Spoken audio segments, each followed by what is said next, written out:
Let's get started this morning in Washington as we are just hours away from a potential partial government shutdown if Congress can't pass a funding bill. Lawmakers have until midnight Eastern time to pass a funding package. President Biden has said he'll sign the bill if approved by Congress. The White House and congressional leaders reached a tentative deal earlier this week, and now the clock is ticking. Yesterday, lawmakers released the text of the $1.2 trillion funding bill. It remains unclear whether Congress has enough time to pass it before that deadline. Some House Republicans are expressing concern about what they say is not in the bill.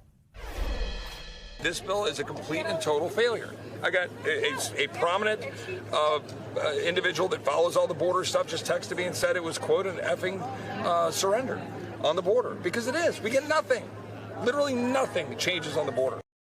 NBC News congressional correspondent Julie Tsirkin joins us with the latest. So, Julie, this bill more than 1,000 pages long. How likely is it to pass before tonight's deadline? Where do things stand right now?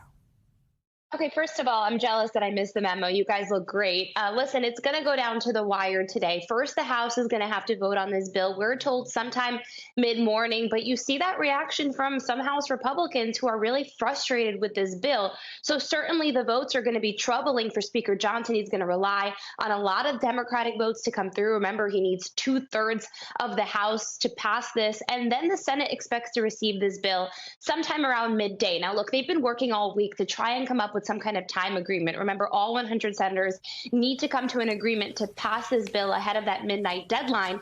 They think they'll get there in part because the 2-week Easter recess is set to begin tomorrow. There's also a funeral, for example, of one of the top appropriators' mothers. So certainly they have some jet fumes to get out of town, but it will come down to the wire, guys. It's still not clear if they'll go a little bit past the midnight deadline, but certainly no appetite for a government shutdown as they want to get this appropriations process for this year done with. So, Julie, as you mentioned, he's going to need some Democrats here. Some House Republicans have also been critical of House Speaker Mike Johnson as he tries to pass this spending bill with this very small Republican majority. What are their concerns?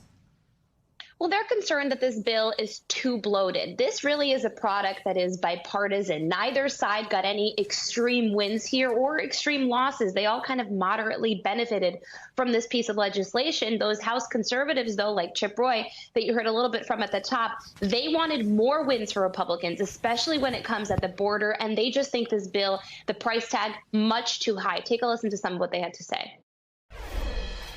I've been reluctant to criticize him because I like him. But now what he did here was not right. At least do a CR. We had options. Do a CR until April or May. Yes, it would have cut the pork out. To his credit, he met with the Freedom Caucus, but a lot of us are very frustrated. I'm not talking about consequences. Again, Mike's a friend, but this is a mistake. This is a bad bill. We shouldn't have put it on the floor. Leadership owns it. And anybody who votes for this bill, they own all of the consequences of the mass paroles, of the people being released into the United States. Now, with those guys like Chip Roy, Ralph Norman that you heard from, they pretty much wanted a full year stopgap government funding measure to get those 1% cuts across the board kicked in. That's something that wouldn't be good for the Departments of Defense, Department of Homeland Security, for example. And certainly those guys, they feel like leadership negotiated this in secret, which they largely did between the White House and all bipartisan leaders. So, Julie, clearly Homeland Security is a big sticking point in these negotiations. Lawmakers unable to settle on that until this past week. Walk us through the impact a partial shutdown could have on what's happening at the southern border.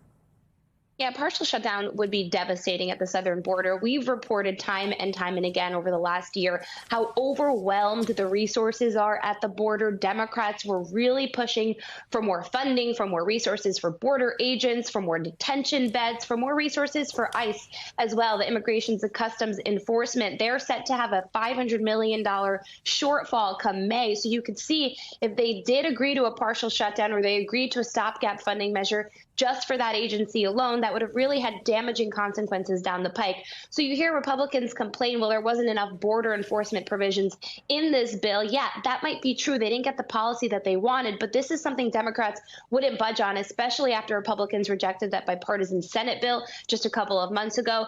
Johnson, though, touting a lot of wins at the border, too, especially for border agents in terms of pay increases and especially for technology for the border and that fence over there that prevents migrants from illegally crossing the border. So certainly neither side won here, but you're going to hear a lot of conservatives hammering what went into this product. All right, Julie, thank you so much.